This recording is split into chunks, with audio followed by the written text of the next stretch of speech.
পাহাড়ে হোক বা শহরে, তীব্র দাবদাহ হোক বা হিমশীতল পরিবেশ, আপনার হিমশিম খাওয়ার বিষয়ের অভাব নেই। আর সেই হিমশিম খাওয়ার বিষয়ের মধ্যে আরও একটা বিষয়, সিম কার্ড চক্র। শহর শোরগোল, সক্রিয় ভুয়ো সিম কার্ড চক্র।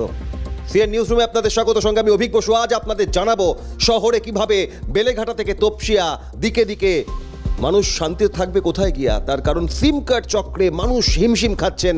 একের পর এক আধার কার্ড নিয়ে আপনার সিম তোলা হচ্ছে, জালিয়াতি চলছে, প্রতারণা চলছে। আর আপনার আধার কার্ড নিয়ে কটা সিম আছে তা নিয়েই আপনি আধারে। ইতিমধ্যেই শহরে 8 জন গ্রেফতার সিম কার্ড চক্রে। এই ভুয়ো সিম কার্ড চক্রের মাধ্যমে আপনার টাকা আত্মসাৎ করা হচ্ছে। আপনার সেই সিম কার্ড তা দিয়ে জালিয়াতি চলছে। প্রতারকরা ওত পেতে বসে আছে দিকে দিকে। শহর কলকাতা, মফস্বল, গ্রাম, পাহাড়, দিকে দিকে গরম হোক বা হিমশীতল পরিবেশ, আপনি খাচ্ছেন হিমশিম, তার কারণ পড়েছেন পাল্লায় ভুয়ো সিম চক্রের। সিম কার্ড চক্রে এখনো পর্যন্ত 8 জন গ্রেফতার। এর আগে শহরে ভুয়ো পাসপোর্ট কাণ্ডের খবর আপনারা দেখেছিলেন, যে মফস্বল জেলা শহর দিকে দিকে জাল পাসপোর্টের কারবার। আর এবার আপনার সিম কার্ড, একেবারে ফোন, সিম সব কিছু মিলিয়ে এবার খাচ্ছেন হিমশিম। তার কারণ আননোন লিঙ্ক থেকে যখন আপনি ক্লিক করছেন, চলে যাচ্ছে কখনো আপনার টাকা। আপনি সব মিলিয়ে এক বড় প্রতারণার ফাঁদে রয়েছেন। সেখান থেকে বাঁচতে কি করতে হবে, সেখান থেকে বাঁচার উপায় কি, কোন কোন বিষয়ে সচেতনতা প্রয়োজন, তা নিয়েই আজ সিএন নিউজ রুমে আপনাদের বোঝানোর চেষ্টা করবো। তার কারণ ইতিমধ্যেই সক্রিয় পুলিশ, শহরে পুলিশ সক্রিয় হয়েছে। তার কারণ 8 জন গ্রেফতার বেলেঘাটা থেকে তপসিয়া। আপনাদের জানাই যে কোন কোন ঘটনা সিম কার্ড নিয়ে। আপনার আধার কার্ড, সেই আধার কার্ডে কতগুলি সিম কার্ড তোলা হয়েছে তা নিয়ে আপনি আধারে আছেন, আপনি অন্ধকারে আছেন। তার কারণ আপনি জানেন না যে আপনার আধার ব্যবহার করে একের পর এক সিম যা সরাসরি প্রতারকদের হাতে চলে যাচ্ছে।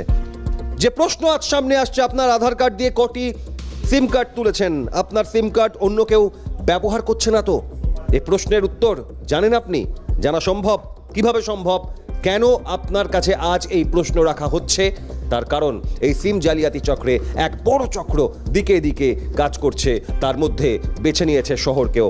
একই সঙ্গে প্রশ্ন, আপনার নামে মোবাইলে সিম তুলে জালিয়াতি হচ্ছে না তো? দুর্বৃত্তদের হাতে চলে যায়নি তো আপনার সিম কার্ড? অর্থাৎ আপনার আধার আইডেন্টিটি নাম্বার, আপনার পরিচয়পত্র ব্যবহার করে সিম কার্ড নিয়ে প্রতারকরা আর্থিক তছরূপ জালিয়াতির পাশাপাশি বিভিন্ন প্রতারণা চক্র চালিয়ে যাচ্ছে না তো?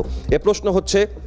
এবং একই সঙ্গে সিম কার্ড জালিয়াতি থেকে সাবধান হন। কিভাবে জানবেন আপনার কটা সিম আছে, আপনার সেই সিম কার্ড কোথায় ব্যবহার হচ্ছে, কারা ব্যবহার করছে, সেই সিম কার্ড দিয়ে কী কী কাজ হচ্ছে, ইন্টারনেট থেকে শুরু করে কল, বিভিন্ন ক্ষেত্রে এই সিম কার্ডের ব্যবহার কি, সব মিলিয়ে এই সিম কার্ড জালিয়াতি চক্রে এটিএম, পাসপোর্ট, বাংলাদেশি অনুপ্রবেশকারীদের ভুয়ো নথি তৈরি, আর তার পাশাপাশি একেবারে ঘরে ঘরে প্রত্যেকটা মানুষের, যা অত্যন্ত অনিবার্য, এক একজনের 2, 3, 4টি নাম্বার, প্রত্যেকটা ঘরে কোটি কোটি মানুষ ব্যবহার করছেন সিম কার্ড। আর সেই সিম কার্ডকেই বেছে নিয়েছেন প্রতারকরা।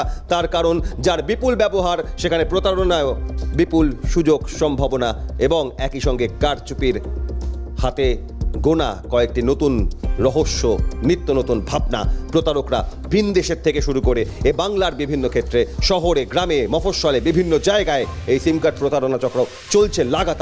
লাগাতার চলছে সিম কার্ড প্রতারণা চক্র। এবং তার মাধ্যমে ফাঁপড়ে পড়েছেন অনেকে, টাকা খুইয়েছেন বিপুল পরিমাণে। কেউ আবার সেই সিম কার্ড প্রতারণা চক্রে অনেক সময় তার বিরুদ্ধে আইনি নোটিশ এসছে। অনেক সময় সেই নাম্বার থেকে প্রতারকরা নানা কারচুপি কার্যকলাপ চালানোর পর ওই সিমের তথ্য ধরে পুলিশ এমন একজন ব্যক্তিকে পাকড়াও করলেন, যে হয়তো সেই সিম কার্ডটি ব্যবহারই করেননি, কিন্তু সেই সিমের মালিক তিনি, কিন্তু কারবার চলছে অন্যভাবে। দিকে দিকে এই সিম কার্ড জালিয়াতি চক্রে 8 জন পাকড়াও। এবং এই 8 জনকে জিজ্ঞাসাবাদ করে কত বড় জাল বিছিয়েছে তারা, তা বোঝার চেষ্টা করবে তদন্তকারীরা। কিভাবে চলতো এই সিম কার্ড প্রতারণা, কোন কোন প্রক্রিয়ায় এখনো পর্যন্ত সামনে এসছে তদন্তকারীদের। যে 8 জনকে গ্রেফতার করা হয়েছে, সেখান থেকে 8 ঘাট বেঁধে যারা এই সিম প্রতারণা চক্রে রয়েছে তাদের কাছ থেকে বোঝার চেষ্টা হচ্ছে ফিঙ্গারপ্রিন্ট দিয়ে সিম তুলে সেই সিম চলে যেত অসাধু চক্রের হাতে। এবং একজনের ফিঙ্গারপ্রিন্ট ক্লোন করে তোলা হয় সিম কার্ড। একজনের ফিঙ্গারপ্রিন্ট ক্লোন করে সিম কার্ড তোলা হয় এবং একই সঙ্গে সেই সিম কার্ড চড়া দামে বিক্রি করা হয় সাইবার জালিয়াতদের কাছে। সেই সিমের মূল্য তো অনেক, তার কারণ সেই সিম দিয়ে চলবে প্রতারণা, মানুষের টাকা আত্মসাৎ করা হবে, সেই সিম দিয়ে থ্রেট হবে, সেই সিম কার্ড ব্যবহার করে, সেই সিম কার্ডের যে পার্টিকুলার নাম্বারটা ব্যবহার করে নানা জালিয়াতি চলবে। তার পরিপ্রেক্ষিতে তার দামও বিরাট, জালিয়াতদের কাছে চড়া দামে বিক্রি করা হতো।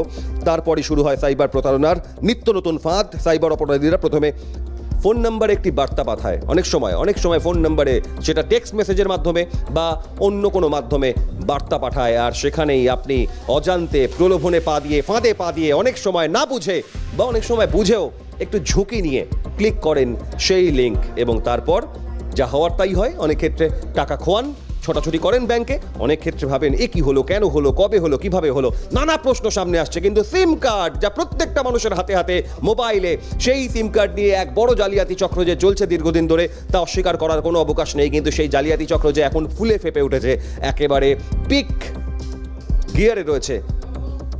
সিম কার্ড জালিয়াতি চক্রে এখনো পর্যন্ত এই বেলেঘাটা তপসিয়া থেকে 8 জন গ্রেপ্তার। আটঘাট বেড়ে তাদের পরিকল্পনা কি তথ্য উঠে আসছে, তদন্তকারীরা কি জানতে পাচ্ছেন, জিজ্ঞাসাবাদে কি পাচ্ছেন, এবং এর সঙ্গে আর কারা কারা জড়িত থাকতে পারে, কিভাবে হতো, কত রকম প্রক্রিয়ায় হতো। অভিরূপা হাজরা সরাসরি রয়েছেন, জানাবেন আমাদের এখনো পর্যন্ত এই সিম কার্ড জালিয়াতি চক্রের কি সূত্র পাওয়া গেল। অভিরূপা, এখনো পর্যন্ত গ্রেফতার 8, যে কোনো ঘটনায় গ্রেফতারি হলেই তারপরই প্রশ্ন ওঠে যে এই চক্রটা কত বড়। সেখান থেকে অভিরূপা, আমি জানতে চাইবো তোমার কাছে যে এখনো পর্যন্ত এই সিম কার্ড প্রতারণা চক্রে কি বিষয়ে তদন্তকারীদের হাতে এসেছে এবং কি অনুমান করছেন তারা।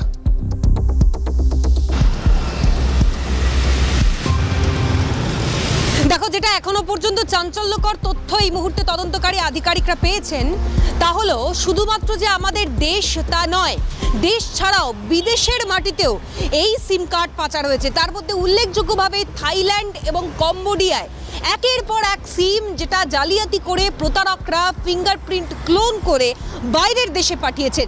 এবার যেটা তদন্তকারী আধিকারিকরা জানার বা বোঝার চেষ্টা করছেন, তা হলো ঠিক কত সংখ্যক সিম কার্ড বিদেশের মাটিতে পাচার হয়েছে, 1, 2 হচ্ছে ওই সংখ্যক সিম কার্ডগুলো দিয়ে বিদেশ থেকে কী ধরনের প্রতারণা ঘটানো হয়েছে, 3 হচ্ছে কোন কোন দেশে, মানে এই থাইল্যান্ড এবং কম্বোডিয়া বাদ দিয়ে আর কোন কোন দেশে এই ধরনের সিম কার্ড পৌঁছে গিয়েছে। এই 3টি প্রশ্নের উত্তর আপাততভাবে খোঁজার চেষ্টা করছেন তদন্তকারী আধিকারিকরা। তুমি ব্রিফ করছিলে অভিক যে ইতিমধ্যেই মোট 8 জনকে গ্রেপ্তার করা হয়েছে, কিন্তু কলকাতা পুলিশের শীর্ষ কর্তারা মনে করছেন যে শুধুমাত্র তো 8 জন নয়, তার কারণ কলকাতার একটা ছোট্ট জায়গা বেলেঘাটা, তপসিয়া, প্রগতি ময়দান, এই কটা জায়গার মধ্যে বসে বিদেশের মাটিতে থাইল্যান্ড, কম্বোডিয়ায় সিম পাচার করে দেওয়া কারোর 8 জনের পক্ষে সম্ভব নয়। এটা প্রতি ঘরে ঘরে, প্রত্যেক রাস্তার মোড়ে মোড়ে এই ধরনের বিপদ লুকিয়ে আছে, প্রতারণাকারীরা লুকিয়ে আছে বলেই তদন্তকারী আধিকারিকরা মনে করছেন। ইতিমধ্যে বাগুইআটির 2 দম্পতিকে এর মধ্যে গ্রেপ্তার করা হয়েছে। যেটা মনে করা হচ্ছে, বাগুইআটির 2 দম্পতি এরা অত্যন্ত উচ্চশিক্ষিত, শুধু তাই নয়, এদেরই ব্রেন চাইল্ড বলা যেতে পারে। তাদের এই গোটা অঙ্গুলি হেনা নেই, এই চক্রটা দিন দিন কাজ করছে। এবার বিষয়টা হচ্ছে ঠিক কী উদ্ধার হয়েছে, যেটা আমরা প্রথম থেকে দেখে আসছি, মানে বহু সংখ্যায় একটা সিম কার্ড উদ্ধার হয়েছে, ফিঙ্গারপ্রিন্ট অথেন্টিকেশন মেশিন উদ্ধার হয়েছে, শুধু তাই নয়, একাধিক router, hard disk, laptop, monitor এগুলো বাজেয়াপ্ত হয়েছে। এবার কিভাবে প্রতারণাকারীরা এই চক্র চালিয়ে নিয়ে যেতেন, যেটা এখনো পর্যন্ত তদন্তকারী আধিকারিকরা জানতে পেরেছেন। ধরো তুমি বা আমি যদি আমাদের নিজস্ব ডকুমেন্টস নিয়ে আমরা পৌঁছই নির্দিষ্ট দোকানে সিম তোলার জন্য, তখন ফিঙ্গারপ্রিন্ট অথেন্টিফিকেশনের ক্ষেত্রে যখন আমাদের বায়োমেট্রিক দিতে হয়, তখন সেই ফিঙ্গারপ্রিন্ট অথেন্টিকেশনের মেশিনের একদম যে সফট জোন রয়েছে, সেখানে গ্লু জাতীয় কিছু জিনিস, অর্থাৎ আঠা জাতীয় কিছু জিনিস ওখানে পেস্ট করে দেওয়া হতো। এবার কোনো ব্যক্তি যখন বায়োমেট্রিক দেবেন, তখন তার আঙুলের ছাপ ওই আঠাতে আটকে যেত। এবার ওই ছাপ নকল করে, মানে তুমি যেটা বলছিলে যে ক্লোন করে সিম কার্ড তোলা হতো, এভাবেই চক্রটা দিনের পর দিন চলে এসছে এবং এই সিম বিদেশের মাটিতে পাচার হয়েছে। এবং শুধু তাই নয়, কি প্রতারণা হয়েছে, সাইবার ফ্রড হয়েছে, ডিজিটাল অ্যারেস্ট হয়েছে, বিভিন্ন ইনভেস্টমেন্ট ফ্রড হয়েছে, লজিস্টিক সাপোর্ট দেওয়ার নাম করে একাধিক ফ্রড হয়েছে। এই ধরনের বিভিন্ন বিগত সময়, এবং যেটা খুব চাঞ্চল্যকর বিষয়, এই চক্রটা অ্যাক্টিভ হয়েছে প্রায় 1 থেকে 1.5 বছর আগে। এবং তাৎপর্যপূর্ণভাবে অভিক, তোমার মনে থাকবে একটা সময় এই ধরনের জালিয়াতির ক্ষেত্রে যে জায়গার নাম উঠে এসেছিল বা যেটা নিয়ে গোয়েন্দাদের একেবারে মাথায় চিন্তার ভাঁজ সরছিল না বললেই চলে, সেটা হচ্ছে জামতারা। এই জামতারা গ্যাং এই চক্রের সঙ্গে একেবারে প্রত্যক্ষভাবে জড়িত। জড়িত বলেই মনে করছেন তদন্তকারী আধিকারিকরা। জামতারা গ্যাং যারা দিনের পর দিন এই ধরনের ব্যাংক জালিয়াতি, সাইবার জালিয়াতির মতো কর্মকাণ্ড করে এসেছে, ফলে এখনও তারা একই রকমভাবে জামতারায় বসে কলকাতা তথা পশ্চিমবঙ্গের মাটি থেকে বহু মানুষের বিভিন্ন ইনফরমেশন ক্লোন করে এই একাধিক অভিরূপা সাহা, আমি একটা বিষয় একটু বোঝার চেষ্টা করি। একেবারে এই মুহূর্তে সিএন নিউজ রুম, আম বাঙালি, আম জনতা, গ্রাম গ্রামান্তরে, মফস্বলে, শহরে, বিভিন্ন প্রান্তে মানুষ দেখছেন। কয়েকটা উদাহরণ হয়তো অনেকের সঙ্গেই মিলে যাবে। এই সিম কার্ড চক্রের পাশাপাশি গত কয়েক সপ্তাহের মধ্যে তুমি কয়েকটা এক্সক্লুসিভ খবর, যেমন পাসপোর্ট জালিয়াতি, যেমন আমরা দেখেছিলাম ট্যাপ কাণ্ডে কিভাবে সাইবার ক্যাফে থেকে জালিয়াতি হয়েছে, অন্য অ্যাকাউন্টে টাকা ঢুকেছে। আমরা দেখেছি ভুয়ো জাল নথি, আধার, পাসপোর্ট দিয়ে বিভিন্নভাবে অনুপ্রবেশকারীদের প্রবেশ করানো হচ্ছে ওপার থেকে এপারে। কিন্তু এই সিম কার্ডের ক্ষেত্রে অভিরূপা আমরা দেখেছি যে বহু ক্ষেত্রে পুলিশ কেস হয়েছে। একটি নির্দিষ্ট নাম্বার থেকে ফ্রড কল যাওয়া, থ্রেট করা থেকে শুরু করে নানা কারণে পুলিশ যখন সেই সিম কার্ডের তথ্য ধরে ব্যক্তিকে ধরার চেষ্টা করছে, তখন দেখা যাচ্ছে যে অন্য ব্যক্তি যার পরিচয় ব্যবহার করা হচ্ছে তার কাছে গেল সমন বা তার কাছে নোটিশ গেল। অভিরূপা, এর প্রেক্ষিতে বিভিন্ন এই সিম প্রোভাইড করা সংস্থা, বিভিন্ন কোম্পানি, তারা কিন্তু নতুন সিম কার্ড দেওয়ার ক্ষেত্রে বেশ কিছু কড়া বিধিনিষেধ করেছিলেন। একেবারে তার ফিঙ্গারপ্রিন্ট থেকে শুরু করে সচিত্র পরিচয়পত্র এবং সশরীরে তার সেই নির্দিষ্ট জায়গায় গিয়ে তার অথেন্টিকেশনের জন্য ছবি তোলা। এত কিছুর পরেও এই সিম জালিয়াতি চক্র, তুমি খুব স্বাভাবিকভাবেই বলছিলে যে তারা অনেক বেশি এ ব্যাপারে পারদর্শী, শিক্ষিত, তারা অনেক বেশি এই গোটা ব্যাপারটা নিয়ে তাদের নাড়াচাড়া করার পর এই কাজটায় নেমেছে। অভিরূপা, এটাকে রোখার ক্ষেত্রে পুলিশ কি মনে করছে? নতুন কি উপায় অবলম্বন করা সম্ভব যাতে এই সিম জালিয়াতি সম্পূর্ণ অঙ্কুরে বিনাশ করা যায়?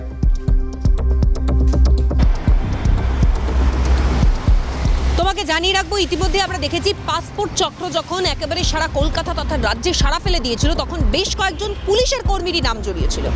এবার ট্যাব কেলেঙ্কারি বা ট্যাব জালিয়াতিতে আমরা দেখেছিলাম কয়েকজন সরকারি দপ্তরের কয়েকজন আধিকারিকের নাম জড়িয়েছিল। মানে সর্ষের মধ্যে ভূত, এটা প্রথম দিন থেকে হয়ে আসছে। এবার তদন্তকারী আধিকারিকরা মনে করছেন এই যে বিভিন্ন কোম্পানি বা সার্ভিস প্রোভাইডার যারা রয়েছেন, তাদেরই কোনো অংশ আবার এই চক্রের সঙ্গে জড়িত নয় তো? এই প্রশ্নও কিন্তু ইতিমধ্যে মাথাচাড়া দিতে শুরু করেছে তদন্তকারী আধিকারিকদের। এবার তারা যেটা মনে করছেন যে সংস্থা, আমি কোনো বেসরকারি সংস্থার নাম নিচ্ছি না, কিন্তু বেশ কিছু বেসরকারি সংস্থা যারা দীর্ঘদিন ধরে এই ধরনের অ্যাজ আ প্রোভাইডার হিসেবে কাজ করছে, কিছু কিছু সংস্থার কিছু রিজিওনাল অফিসকে এই মুহূর্তে চিহ্নিতকরণ করেছেন কলকাতা পুলিশের গোয়েন্দারা, এবং সেখানে যে সমস্ত কর্মীরা কাজ করেন, এবার তারা সার্ভিস প্রোভাইডার হিসেবে কোথায় কোথায় সিম তারা প্রোভাইড করেন, কিভাবে মার্কেটিং ডিপার্টমেন্ট বা এই রিজিওনাল হেড অফিসগুলো চলে থাকে, এই বিষয়গুলো দেখবার বা বোঝবার চেষ্টা করছেন তদন্তকারী আধিকারিকরা। ফলে সব মিলিয়ে যেহেতু তদন্তটা খুব প্রাইমারি একটা স্টেজে দাঁড়িয়ে রয়েছে, ফলে সমস্ত দিক, পারিপার্শ্বিক সমস্ত দিক খতিয়ে দেখছেন তদন্তকারী আধিকারিকরা, এবং সেই মতো করেই যে 8 জনকে আপাততভাবে গ্রেপ্তার করা হয়েছে, অভিযুক্ত এই 8 জনকে হেফাজতে নিয়ে এই গোটা চক্রের সঙ্গে আর কে বা কারা জড়িত, এই গোটা বিষয় খতিয়ে দেখছেন তদন্তকারী আধিকারিকরা। তবে বললাম, সাধারণ মানুষ, তাদের কিন্তু বোঝার সেই অর্থে উপায় নেই, বা বিশেষজ্ঞরা যেটা বলছেন যে মাঝে মধ্যেই অ্যাওয়্যার হতে হবে, সজাগ সচেতন থাকতে হবে।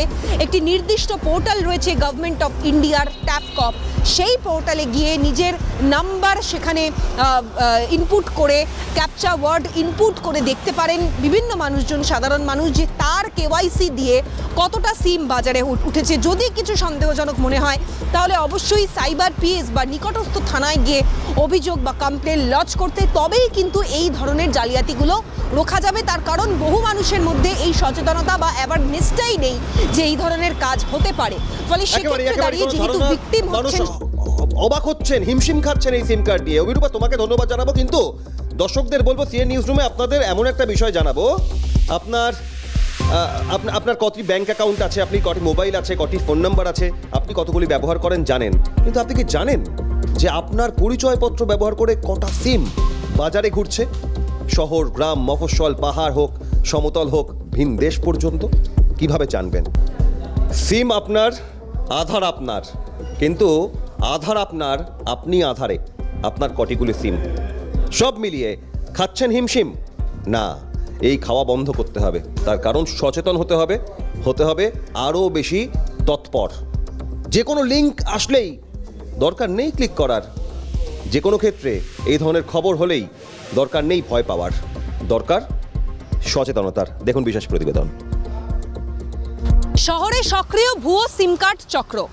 বিশেষজ্ঞরা বলছেন কয়েকটা সিম্পল স্টেপস ফলো করলে আপনি নিজের বাড়িতে বসেই নিজের সেল ফোনের মাধ্যমে জানতে পেরে যাবেন যে আপনার দেওয়া কেওয়াইসি তথ্য অনুযায়ী ঠিক কটা সিম আপনার ছাড়া বাইরে, অর্থাৎ সেটা খোলা বাজার হোক বা বিদেশের মাটিতে ঘুরছে, তা আপনি অনায়াসেই জানতে পেরে যাবেন। তার জন্য কয়েকটা সিম্পল স্টেপস আপনাকে ঘরে বসেই ফলো করতে হবে। তার বেশ কিছু ডেমো আপনাদের দিয়ে দেখাবো ঠিক কিভাবে আপনি জানতে পারবেন যে আপনার দেওয়া তথ্য অনুযায়ী বাজারে কটা সিম কার্ড ঘুরে বেড়াচ্ছে। হাতের মোবাইল ফোনটি নিয়ে আপনাকে সবার প্রথমে যেতে হবে গুগল ক্রোমে। গুগল ক্রোমে যাওয়ার পর search or UR type, URL যেখানে রয়েছে সেখানে আপনাকে টাইপ করতে হবে TAFCOP, TAF TAF COP, TAFCOP. TAFCOP type করার পরেই আপনার সেলফোনে ঠিক এই ধরনের একটি পোর্টাল শো করবে, যেখানে আপনাকে প্রথমে এই ট্যাফকপে গিয়ে ক্লিক করতে হবে। ক্লিক করলেন, ক্লিক করার পর আপনার মোবাইল ফোনে ঠিক এই ধরনের একটা পেজ শো করবে। পেজ শো করার পর আপনাকে আসতে হবে ঠিক নিচের দিকে। নিচের দিকে এলে এখানে 10 ডিজিট মোবাইল নাম্বার, অর্থাৎ আপনি যে মোবাইল নাম্বার ব্যবহার করছেন বা আপনার নির্দিষ্ট যে মোবাইল নাম্বার সেটি টাইপ করবেন। টাইপ করার পর এন্টার ক্যাপচা, অর্থাৎ এখানে যে ক্যাপচাটা শো করছে সেই ক্যাপচা আপনাকে এখানে এন্টার করতে হবে। তারপরে আপনাকে দিতে হবে ভ্যালিডেটেড ক্যাপচা, অর্থাৎ আপনি ক্যাপচাটা সাবমিট করেছেন। সাবমিট করার পর আপনার মোবাইল ফোনে একটি ওটিপি আসবে, অর্থাৎ আপনি যে মোবাইল নাম্বার প্রেস করেছেন সেই মোবাইল নাম্বারে ওটিপির যে সেকশন রয়েছে সেখানে আপনাকে ওটিপি প্রেস করতে হবে। তারপরেই লগ ইন অপশান রয়েছে। লগ ইনে গিয়ে ক্লিক করলেই আপনার যে মোবাইল নাম্বার সেই মোবাইল নাম্বার দিয়ে ঠিক কতগুলো বা আপনার কেওয়াইসি দিয়ে কতগুলো সিম তোলা হয়েছে এখানে আপনাকে শো করে দেবে। অর্থাৎ আমি যে মোবাইল নাম্বার দিয়েছি, যেই মোবাইল নাম্বারের সঙ্গে আমার কেওয়াইসির লিঙ্ক করা রয়েছে, অর্থাৎ আমার তথ্য অনুযায়ী, আমার দেওয়া তথ্য অনুযায়ী মাত্র একটি নাম্বার তোলা হয়েছে। এবার এখানে যদি আপনার ক্ষেত্রে অন্য কোনো মোবাইল নাম্বার শো করতো, অর্থাৎ এখানে যদি আরও বেশ কিছু নাম্বার আপনার নেওয়া থাকতো, তাহলে এখানে পর পর সেই নাম্বারগুলো চলে আসতো এবং তার মধ্যে থেকে আপনার যদি কোনো নাম্বার দেখে সন্দেহ হয় তাহলে নট মাই নাম্বারে গিয়ে আপনাকে ক্লিক করতে হবে এবং সেখানে একটি অপশান আসবে, অর্থাৎ নট মাই নাম্বার, তারপরে রিপোর্ট অপশান থাকবে, অর্থাৎ এই যে রিপোর্ট অপশান, এই রিপোর্ট অপশানে ক্লিক করলেই আপনার সঙ্গে যোগাযোগ করে নেবে ভারত সরকারের একটি নির্দিষ্ট মোবাইল নাম্বার থেকে আপনার সঙ্গে যোগাযোগ করা হবে বা আপনি চাইলে পৌঁছে যেতে পারেন আপনার নিকটবর্তী কোনো থানায় অভিযোগ জানানোর জন্য। ঠিক এভাবেই আপনি বুঝতে পেরে যাবেন আপনার কেওয়াইসি দেওয়া তথ্য অনুযায়ী কটা সিম বাজারে ঘুরছে। ফলে এখানেই কলকাতা পুলিশ বা বিভিন্ন ডিপার্টমেন্ট যারা এ বিষয় সম্পর্কে তদন্ত প্রক্রিয়া চালিয়ে নিয়ে যাচ্ছেন তারা বলছেন যে বিদেশের মাটিতেও সিম ঘুরছে এভাবেই, এবং খুব শীঘ্রই জানা যাবে যে আমাদের ভারত ছাড়া বাদবাকি কোন কোন দেশে এই ধরনের সিম কার্ড ছড়িয়ে পড়েছে। তবে সাইবার বিশেষজ্ঞরা বলছেন অযথা আতঙ্কিত না হয়ে নিজেকে সজাগ, সচেতন, সতর্ক থেকে এই ধরনের কিছু সন্দেহজনক চোখে পড়লেই নিকটবর্তী থানা বা সাইবার পিএসে গিয়ে কমপ্লেন করা অত্যাবশ্যক। ক্যামেরায় সোনাই ঘোষের সঙ্গে অভিরূপা সাহা, ক্যালকাটা নিউজ, কলকাতা। এই ঘটনা যখন ঘটছে খুব স্বাভাবিকভাবেই যখন একটি দোকানে যাবেন, সিম কার্ড কিনবেন, মিলিয়ে অনেক সময় আবার নাম্বারও নেবেন। আমরা অনেকেই হয়তো সে চেষ্টা করি পছন্দসই নাম্বার পেরে, কিন্তু আপনার সিম কার্ড নিয়ে যে জালিয়াতি চক্র চলছে সেক্ষেত্রে দাঁড়িয়ে এর পেছনে জালিয়াতরা কাজ করে যাচ্ছে। আর সিম সরবরাহ করছে কোম্পানি, বিক্রি করছে বিক্রেতা। সিম বিক্রেতারা এই ঘটনা জানার পর এই পরিস্থিতির প্রেক্ষিতে বিক্রেতাদের বয়ান কি দেখুন।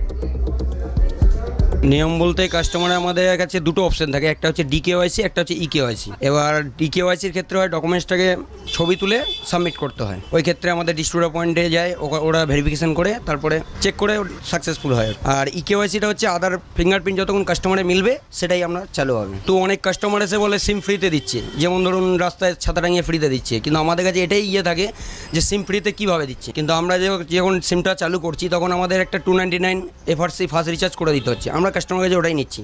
এবার আমরা একটা কোম্পানি থেকে কমিশন পাই, কিন্তু রাস্তা থেকে যে প্রাইজের সিম দিচ্ছে সেটা কোম্পানির কস্টিংই নেই। ওইগুলোর থেকেই সম্ভাবনাটা মানে একদম হচ্ছে ওখান থেকেই পুরোটা। আশা করছি আমাদের দোকানদার থেকে কেউ কিছু করে না, এইগুলো বাইরে যারা ছাতা বিক্রি করে এরাই বেশি দুর্নীতিটা করে। দোকানদারদের ক্ষেত্রে তো একটা ভয় থাকে যে না ধরা পড়লে প্রবলেম আছে, ওর দোকান বন্ধ হয়ে যাবে।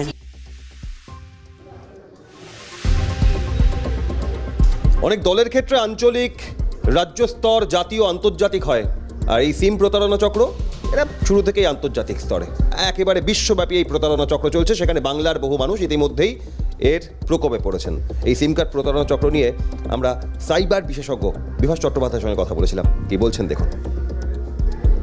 পোস্টপেডে এই প্রবলেমটা কম হয়, প্রিপেডে একটু বেশি হয়, এবং এগুলো তারপরে ওই বিভিন্নভাবে ইস্যু হচ্ছে এবং তারপরে বিভিন্ন লোক কিনছে, এবং এটা দিয়ে টেরোরিজম পর্যন্ত হতে পারে। এটা একটা গভীর সংকটের জিনিস, কারণ ইন্ডিয়া থেকে সিম কার্ড নিয়ে গিয়ে বিদেশ থেকে লোক এখানে এসে ক্রাইম করে, বাংলাদেশেও আমরা দেখেছি বাংলাদেশের লোকের কাছ থেকে ইন্ডিয়ান সিম কার্ড পাওয়া গেছে, এরকম মামলাও ঘটেছে। এবং তারা এখানে এসে যেহেতু ওখানকার সিম কাজ করে না, এখানে এসে সহজে সিম পেয়ে যাচ্ছে এবং তারপর ক্রাইম করে বেরিয়ে যেতে পারে। যে কোনো রকমের বড় ছোট অনেক ক্রাইমে আমরা দেখছি যে বেনামি সিম কাজ করছে এবং এটা একটা ক্রাইম। আর এই পরিস্থিতি যখন গ্রাস করছে, সিম কার্ড চক্রের প্রতারণা চক্র যখন দিকে দিকে ছড়িয়ে পড়েছে, তখন সরকারের কি করা দরকার দেখুন কি বলছেন বিভাস চট্টোপাধ্যায়। টেলিকম কোম্পানির নিচে যারা আছে, ডিস্ট্রিবিউটারের নিচে যারা আছে, রিটেলার, তাদেরকেও ওপর নজরদারিটা প্রচুর পরিমাণে করতে হবে। তাদের ভেরিফিকেশনটা ভালো করে করতে হবে সিম নেওয়ার আগে।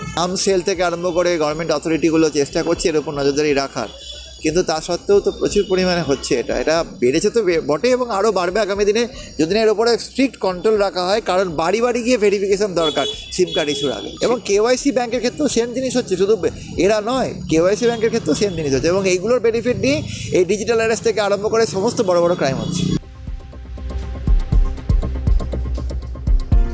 শহরে শোরগোল, তার কারণ সিম কার্ড নিয়ে প্রতারণা সক্রিয়। এ প্রসঙ্গে সাইবার বিশেষজ্ঞ সৌম্যজিৎ চক্রবর্তী কি বলছেন দেখুন। এখান থেকে বাঁচার একটাই উপায়, ডিজিটাল মাধ্যমে আমরা এখন যে দুনিয়া আসছে তাতে আমরা সহজে আমাদের ইনফরমেশান কাউকে শেয়ার করব না, এবং যদি এই ধরনের কোনো কাজকর্ম হচ্ছে বলে তারা বলে থাকে যে আপনার ইলেকট্রিসিটি কেটে যাচ্ছে, তৎক্ষণাৎ সেগুলোকে কেটে দিন কলগুলোকে। কল মেসেজ বিভিন্ন দেশ বিদেশের নাম্বার থেকে আসছে বলে আমরা দেখতে পাই, সেই কলগুলোকে ইগনোর করাই সব। আর শেষমেশ এই সিম নিয়ে যাদের সব থেকে বেশি সচেতন হওয়ার প্রয়োজন, সেই সাধারণ মানুষ। সাধারণের বক্তব্য শুনুন। আতঙ্ক না বুঝতে পারলেই একটু মানে কেয়ারলেস হলে সব তথ্য চলে যাবে। একটা নাগরিক যদি কোনো রকম অসুবিধা পড়ে সঙ্গে সঙ্গে তার জন্য অ্যাকশনটা যেন নেওয়া হয়। এখন সব কিছুতে হচ্ছে নিজেকে সতর্ক থাকতে হবে, মানুষকে এডুকেট করতে হবে, আলটিমেট এর বেশি কিছু বলার নেই। আতঙ্ক তো অবশ্যই না, এটা একটা আমাদের নিজের যেটা পার্সোনাল যে সিকিউরিটি আছে ওটা হ্যাম্পার করছে না, সেক্ষেত্রে আতঙ্ক অবশ্যই তো ব্যাপারটা। এবার যদি এই নিয়ে সরকার বা প্রশাসন যদি কিছু না করে, কিছু করার নেই সেক্ষেত্রে আমাদের তো কসাস থাকতে পারি বড় জোর, এর বেশি তো আমার কিছু করার নেই। আতঙ্কের তো বটেই, মানে অ্যাকচুয়ালি সবাইকে একটু কেয়ারফুল থাকতে হবে আর কি। যখন কোনো ডকুমেন্ট কিছু শেয়ার করা হচ্ছে, আমার মনে হয় যখন কোনো ডকুমেন্ট শেয়ার করা হয় সেখানে ধরুন কারোর আধার কার্ড বা অন্য যে কোনো আইডেন্টিটি, যখন ফটোকপি আপনি দিচ্ছেন সেখানে একটা তার পারপাসটা লিখে দেওয়া উচিত, বলে সাইন করা উচিত, যেন অন্যভাবে কেউ ইউজ করতে না পারে। যদি তারপরেও যদিও ফ্রড হয়, পুলিশের কারো যদি এরকম কোনো ইনসিডেন্ট হয় তাকে একটু প্রপারলি গাইড করা উচিত, যেন সে হ্যারাসমেন্ট না হয় কারোর। এটা তো অবশ্যই ইন্ডিভিজুয়ালের পক্ষে খুবই ক্ষতিকর জিনিস, তবে এটার ব্যাপারে আমাদের প্রশাসনকে যথেষ্ট সচেতন হতে হবে, এছাড়া কোনো রাস্তা নেই। মোবাইলে চোখ রেখে প্রবণতা বেড়েছে দেখার রিলস, মিম, কিন্তু সিম নিয়ে যাতে আপনাকে আর হিমশিম না খেতে হয়, তার জন্য আপনাকেই সচেতন হতে হবে দিন দিন। এখানেই শেষ করছি নিউজরুম। অন্যান্য খবরের জন্য সঙ্গে রাখুন।